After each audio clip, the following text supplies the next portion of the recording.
Hello my dear students, welcome to socio point. जैसा कि आज आप लिखा हुआ देख रहे हो, बीए सेमेस्टर 3 पेपर 1 सोशियोलॉजी, उसका सिलेबस आज हम लोग डिस्कस करने वाले हैं। ठीक है, और ये जो सिलेबस रहेगा ये सिर्फ और सिर्फ पेपर 1 का है। हिंदी इंग्लिश दोनों ही मीडियम्स के लिए रहेगा ये सिलेबस। ठीक है, दोनों मीडियम्स में लिखा हुआ है। और ये सिलेबस पेपर 1 का लखनऊ यूनिवर्सिटी और उससे एफिलिएटेड सारे ही कॉलेजेस के बच्चों के काम का है। ठीक है, और बाकी अदर यूनिवर्सिटीज़ से रिलेटेड जो बच्चे हैं बीए के, उनका सिलेबस अलग होगा। ये क्लियर कर देती हूँ मैं। ठीक है, और हमारे इस यूट्यूब चैनल से अगर कोई नया स्टूडेंट जुड़ता है तो प्लीज़ कमेंट ज़रूर करिएगा, मुझे बहुत खुशी होगी। आज के पेपर का नाम है आपका फाउंडेशन ऑफ सोशोलॉजिकल थॉट, समाजशास्त्रीय चिंतन के आधार। पेपर का नाम है चिंतन के आधार। कॉन्ग्रेचुलेशंस, आपका भी चिंतन यहीं से शुरू होने वाला है। आपको भी नए नए आइडियाज़ मिलने वाले हैं, नए नए पर्सपेक्टिव्स आप लोग सीखने वाले हैं। ठीक है, और मैं क्या करूँगी, यूनिट 1 पूरा पहले इंग्लिश में बताऊँगी, उसके बाद फिर पूरा हिंदी में बताऊँगी। ठीक है, तो साथ साथ नोट करते जाना जिससे कि टाइम ना वेस्ट हो। ओके,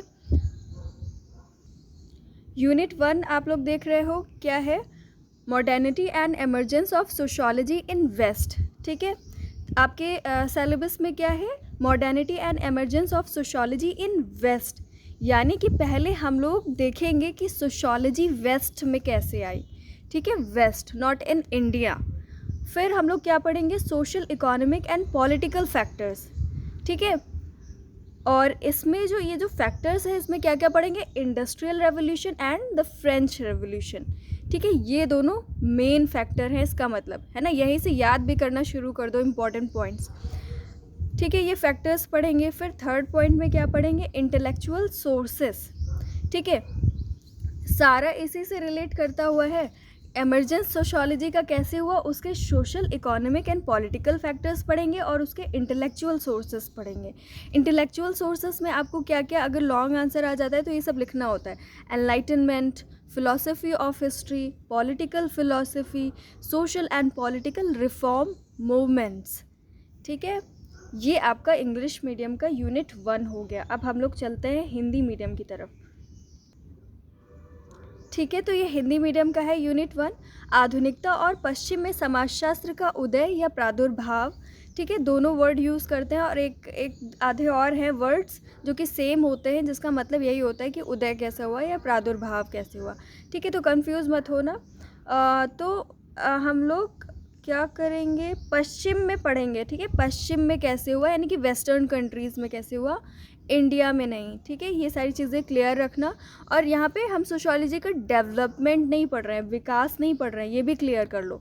विकास और उदय दोनों अलग अलग चीज़ें होती हैं। उसके बाद समाजशास्त्र के उदय में आपके राजनीतिक, आर्थिक और सामाजिक कारक कौन कौन से हैं, उसमें हम लोग क्या क्या पढ़ेंगे, औद्योगिक क्रांति और फ्रांसीसी क्रांति। ठीक है, फिर पढ़ेंगे इसी का समाजशास्त्र के उदय के बौद्धिक स्रोत कौन कौन से हैं, जिसमें क्या क्या हमें पढ़ना होगा, ज्ञानोदय। ठीक है, ज्ञानोदय, ज्ञानोदय के भी बहुत अलग अलग वर्ड्स होते हैं। पुनर्जागरण काल, पुनर्जागरण युग, एक प्रबोधन काल भी होता है। ठीक है, इस तरीके के वर्ड्स होते हैं अलग अलग। ठीक है, तो बौद्धिक स्रोत में आता है ये सब, इतिहास का दर्शन, राजनीतिक दर्शन, सामाजिक और राजनीतिक सुधार आंदोलन। ठीक है, तो ये सारी चीज़ें हम लोग पढ़ेंगे यूनिट 1 में। फिर आते हैं हम लोग इंग्लिश मीडियम यूनिट 2 की तरफ। एंड स्टूडेंट जो भी न्यू है यहाँ पर, उनको बता दूँ कि सारा ही सिलेबस कवर किया जाएगा। ठीक है, आप प्लेलिस्ट बनेगी इस सेमेस्टर की सेपरेट, सेमेस्टर 3 की अलग प्लेलिस्ट रहेगी और उसमें सारे वीडियोस रहेंगे, इसके धीरे धीरे आ जाएंगे सारे। ठीक है, चलो यूनिट 1 की तरफ आते हैं और इसमें हमें 2 थिंकर्स पढ़ने हैं। एक है आपके ऑगस्ट कोंत, AUGUSTE, ऑगस्ट पढ़ते हैं, ऑगस्टे नहीं पढ़ते हैं। COMTE कोंत होता है, ना कि कॉम्टे होता है। कॉम्टे, ये सारी चीज़ें हमें नहीं पढ़नी होती हैं क्योंकि ये क्या है, फ्रेंच फिलोसोफर हैं। ठीक है, फ्रेंच फिलोसोफर है, ये क्या क्यों कहा है मैंने, क्योंकि मतलब वहाँ का प्रोनाउंसिएशन अलग होता है, ठीक है। यहाँ पे जैसे स्पेलिंग लिखी रहती है उसको हम जिस तरीके से प्रोनाउंस करते हैं, एच को, ओ को, ई को, है ना, वैसा अलग अलग कंट्रीज़ में अलग अलग तरीके से हम लोग उसको प्रोनाउंस करते हैं। तो फ्रांस में इन्हें ऑगस्ट कोंटे नहीं कहते थे, ऑगस्ट कोंत बोलते थे, ठीक है,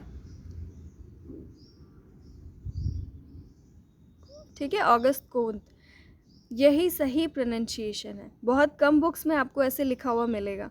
चलो, ऑगस्ट कोंत फादर ऑफ सोशियोलॉजी है, इसलिए ये चीज़ मुझे बताना ज़रूरी था आपको। कभी इंटरव्यूज़ में अगर जाते हो तो इस तरीके की चीज़ें मिस्टेक मानी जाती हैं, ठीक है।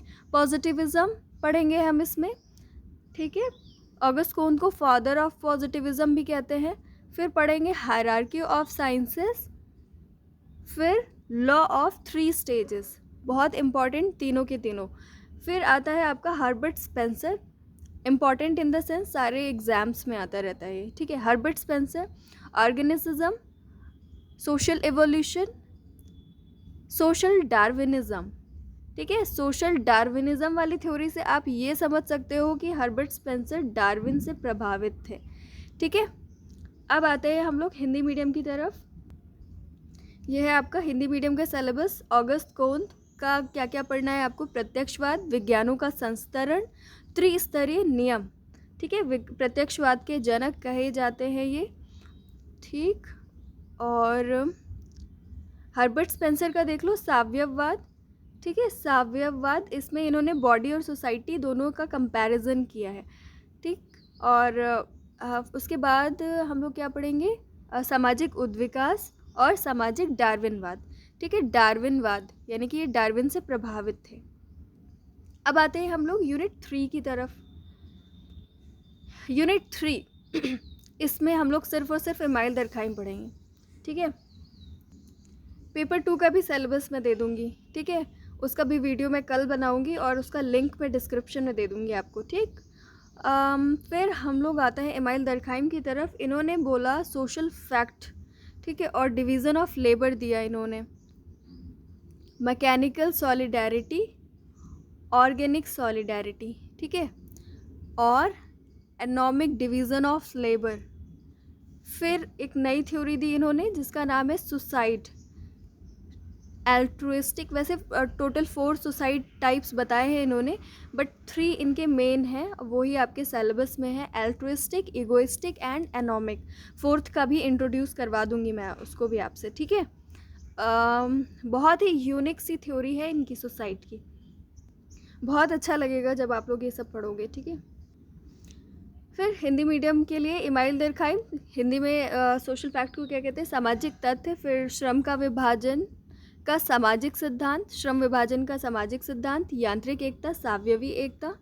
फिर अप्रतिमानता भी कहते हैं, आदर्श शून्यता भी कहते हैं, दोनों कहते हैं, ये टॉपिक है। फिर आता है आपका आत्महत्या, जिसके 4 प्रकार इन्होंने बताए हैं, बट इनके 3 मेन टाइप्स हैं, जिसमें आता है अहमवादी, परार्थवादी और विसंगत, ठीक है।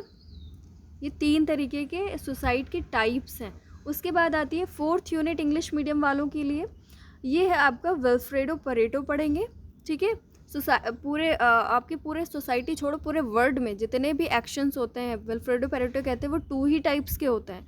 एक होता है लॉजिकल एक्शन, दूसरा होता है नॉन लॉजिकल एक्शन। तो इनका एक्शन पढ़ेंगे हम लोग, लॉजिकल एंड नॉन लॉजिकल। ये बहुत यूनिक सा है। रेसिड्यूज़ एंड डेरिवेटिव्स, ठीक है, रेसिड्यूज़ एंड डेरिवेटिव्स पढ़ेंगे हम इनका। फिर आते हैं George Simmel, very very important exams के लिए, ठीक है, दरखाइम भी बहुत इम्पॉर्टेंट है। जॉर्ज सिमेल में हम लोग क्या पढ़ेंगे? Forms of association. Forms of association books में पढ़ोगे काफ़ी टफ लगता है, ठीक है, लेकिन मैं आपको पढ़ाऊँगी ईज़िली, बहुत ईजी वे में आपको समझाऊँगी। Consequences of social conflict, emotions and violence, ये आपका एक ही टॉपिक है, consequences of social conflict, emotions and violence, ठीक है, वायलेंस तक, हाँ ठीक है। ये है आपका यूनिट 4 हिंदी मीडियम वालों के लिए। यूनिट 4 है विल्फ्रेडो परेटो का, क्या पढ़ेंगे हम लोग? तार्किक और अतार्किक क्रियाएं पढ़ेंगे, ठीक है, अवशिष्ट चालक और भ्रांत तर्क। फिर जॉर्ज सिमिल में आते हैं हम लोग, सिमिल लिखा है ना, जिमिल पढ़ते हैं, जिमिल, सिमिल लिखते हैं, जिमिल पढ़ते हैं। ओके हिंदी मीडियम वालों, सामाजिक संबंधों के स्वरूप पढ़ना है, सामाजिक संघर्ष, उद्वेग तथा हिंसा के परिणाम। ये आपका पूरा एक टॉपिक है, सामाजिक संघर्ष, उद्वेग तथा हिंसा के परिणाम। एंड आपका पेपर 1 का सिलेबस फिनिश। मिलते हैं हम लोग नेक्स्ट वीडियो में। Take care, bye bye.